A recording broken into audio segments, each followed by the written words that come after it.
সম্মানিত ভাইরা, আপনারা জানেন গতকালকে বাংলাদেশ খেলাফত মজলিসের উদ্যোগে ওই যে জুলাই সনদ বাস্তবায়নের জন্য এবং গণভোটের রায় বাস্তবায়নের জন্য যে মহাসমাবেশ হয়, সেখানে একজন ইসলামী সঙ্গীত যে গানটি বলছিল, যেটা মোরা মামুন হক এবং ফয়জুল করিমের হুঙ্কার হব, এই গজল বোলাতে সেখানে ফয়জুল করিমের নাম থাকার পরে সেখানে মাইক বন্ধ করে দিয়েছে।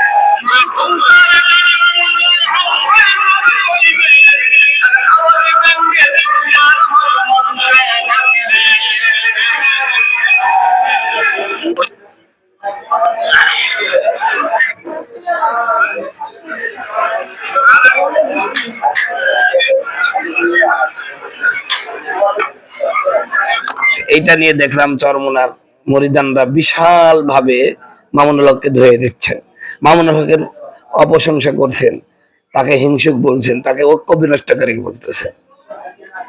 প্রিয় ভাইরা আমার, আপনারা জানেন যে সোশ্যাল মিডিয়ায় মামুনুল হককে সবচেয়ে বেশি 501 নম্বর বলে গালি দিচ্ছে এই সমস্ত চরমোনার মুরিদগুলি, এবং এমন এমন ভাষা ইউজ করতেছে মামুনুল হকের ব্যাপারে যা দেখলে বমি আসে রীতিমতো। যেই লোকটাকে আপনি 501 নাম্বার বলে গালি দিচ্ছেন, তার সমাবেশে আপনার পীরের নাম আসবে কেন? কেন আসবে? ঐক্য বিনষ্টকারী তো মামুনুল হক না, আপনি ফয়জুল করিমের মুরিদ, পীর সাহেব চরমোনার মুরিদ, আপনি মামুনুল হকের যোগ্যতা নিয়ে প্রশ্ন করেন। আপনি জানেন না? আজকে দেখলাম দীর্ঘ এক লেখায় মামুনুল হক সাহেবের সাথে নাকি জেলে একসাথে ছিল, সেখানে মামুনুল হক নাকি যখন বাইরে বেরোতো তখন হুইল চেয়ারে, অক্ষমতা, অসুস্থতা, হাঁটতে পারেন না, এই তিনি হচ্ছে অভিনয় করতেন। আর জেলখানায় সারাদিন সারা রাত নাকি তিনি ক্যাসিনো খেলতেন, তিনি জুয়া খেলতেন, লুডো খেলতেন, আর টিভি সিরিয়াল দেখতেন, নাটক, গান, সিনেমা এগুলো দেখে তিনি নাকি সময় কাটাতেন। এইরকম একটা এআই দিয়ে ফটোকার্ড ছেড়ে সেখানে তারা যাত্রা লিখতেছে, ঝর্ণার স্বামী 501 নম্বর। এমনকি সাম্প্রতিক সময়ে সংরক্ষিত নারী আসনে যে মহিলাটাকে মামুনুল হক সাহেব নমিনেশন দিয়েছে, মনোনয়ন দিয়েছে, সেই মহিলাকে কেন্দ্র করে তিনি বলছেন ঝর্ণাকে বাদ দিয়ে এই মহিলাকে আবার কবে বিয়ে করলো, 501 নম্বরে কি এই মহিলা সময় দিয়েছে নাকি? এরকম কথাও আমাদের চরমোনার ভাইয়েরা মামুনুল হকের ব্যাপারে লেখালেখি করছেন। আবার এখন তার মজলিসে আপনার পীরের নাম কেন নিবে? মাইক বন্ধ করে দিয়েছে। ঐক্য বিনষ্টকারী তো মামুনুল হক না, আপনারাই তো। আবার আপনারা কি করছেন? জুমার আগের যে জনসভায় লোক হয়েছে সেইটা কেন্দ্র করে সেই ছবি প্রচার করে বলছে মামুনুল হকের কোনো জনসভায় লোক হয় নাই, অথচ জুমার পরে লোক হয়েছে। আর আপনারা জানেন গতকালকে যে প্রচন্ড ভাবে গরম, আর দ্বিতীয়ত বৃহস্পতিবার ক্লাস থেকে, শুক্রবারের দিন হলে লোক আরো বেশি হতো, কিন্তু বৃহস্পতিবারে তো কমি মাদ্রাসা ক্লাস থাকে, আর কমি মাদ্রাসা তো সবগুলো মামুনুল হকের না, যে ক্লাস বাদ দিয়েই বলবে যে তোমরা সব হচ্ছে মামুনুল হকের সমাবেশে চলে যাও, এই কথা তো বলবে না। বলবে কি? বলবে না। তাহলে আমি ভাই নিরপেক্ষ কথা বলছি, মুফতি ফয়জুল করিম সাহেবের নাম নিয়ে মাইকটা বন্ধ করা ঠিক হয়নি, কিন্তু কেন করবে না বন্ধ? কেন করবে না বন্ধ? আপনি সব সময় মামুনুল হককে অপমান করবেন, অপদস্থ করবেন। যেই মহিলাকে এমপি মনোনয়ন দিল সেই মহিলাকেও মামুনুল হকের রাতের রানী বানিয়ে দিলেন। আবার তার মজলিসে, তার জনসভায় আপনার পীর সাহেবকে তো দাওয়াত করা হয়নি, অতএব আপনার পীর সাহেবের বন্দনা সেখানে হবে কেন? আপনার পীর সাহেবের কাছে কি মামুনুল হকের বন্দনা আপনার পীর সাহেব সহ্য করবে? করবে না।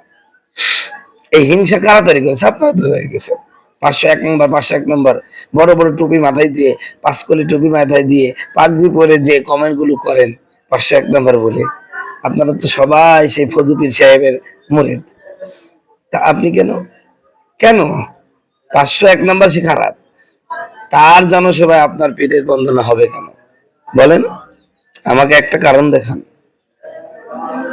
কি আশ্চর্য, কি আশ্চর্য। তবে আমি হুজুরকে অনুরোধ করব যে যিনি মাইক বন্ধ করেছেন তিনি ভুল করেছেন। আপনার আসলে বড় মনের পরিচয় দেওয়া দরকার, বড় মনের পরিচয় দেওয়ার দরকার ছিল।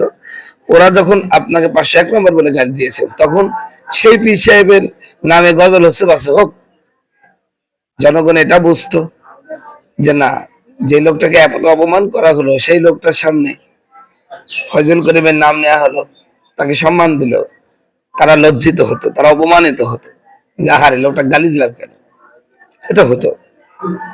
তবে চরমোনার মুরিদানদেরকে বলবো আপনারা সংযত হন।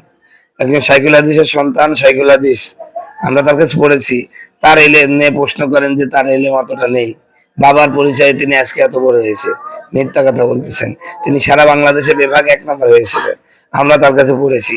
তার এলেমের যোগ্যতা, তার বক্তব্যের যোগ্যতা, তার কথা বলার ধরন কত মধুর এবং কত যুক্তিযুক্ত, কত জ্ঞান গর্ভ, আমাদের চেয়ে আপনারা বেশি জানেন। আমরা বক্তৃতার ময়দানে কাজ করি, আমাদের চেয়ে আপনারা বেশি জানেন না। সম্মানিত বন্ধুগণ, আমার ভাইয়ের আমার, তো যাই হোক, গতকালকের এই মাইক কেন্দ্র করে যে আগুন চরমোনার মুরিদানরা ফেসবুকে জ্বালিয়েছে, এই আগুনে মামুনুল হকের কিছুই আসে যায় না। কারণ মামুনুল হক এমন এক বিশাল পাহাড়, যেখানে 2-1টা আগুন দিয়ে ও পাহাড়ের চূড়ায় যাওয়া কখনো সম্ভব নয়। আমি এই জন্য বলবো, আপনারা এই সমস্ত অবাঞ্ছিত অবান্তর কথাবার্তা বলে নিজেকে আরো ছোট করবেন না, আপনার পীরকে আরো ছোট করবেন না। মনে রাখবেন, আপনার পীর ও মামুনুল হককে স্যালুট দিয়ে থাকেন। অতএব মামুনুল হক তো মামুনুল হকই, শাইখুল হাদিস তো শাইখুল হাদিস। শাইখুল হাদিসকে চিনেন? আপনার ফজু পীরের বাবা, ফজলুল করিমের বাবা ফজলুল করিম, তার ওস্তাদ ছিলেন শাইখুল হাদিস সাহেব। আমরা নিজে দেখেছি শাইখুল হাদিস সাহেবকে কিভাবে সম্মান করতেন মরম পেশায় ফজলুল করিম সাহেব। অথচ তার মুরিদ হয়ে আপনারা মামুনুল হকের বিরুদ্ধে লেগেছেন।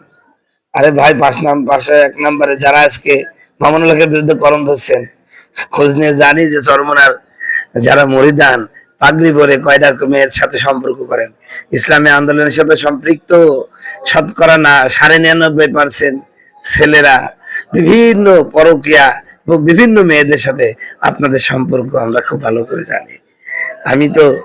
আমিও তো এই ইসলামী আন্দোলনের দায়িত্ব পালন করে এসেছি, দেখেছি ইসলামী আন্দোলনের ছেলেরা কিভাবে প্রেম ভালোবাসা করে, কয়টা করে প্রেম করে এবং কত পরকীয়ার সাথে সম্পৃক্ত, আমি খুব ভালো করে জানি।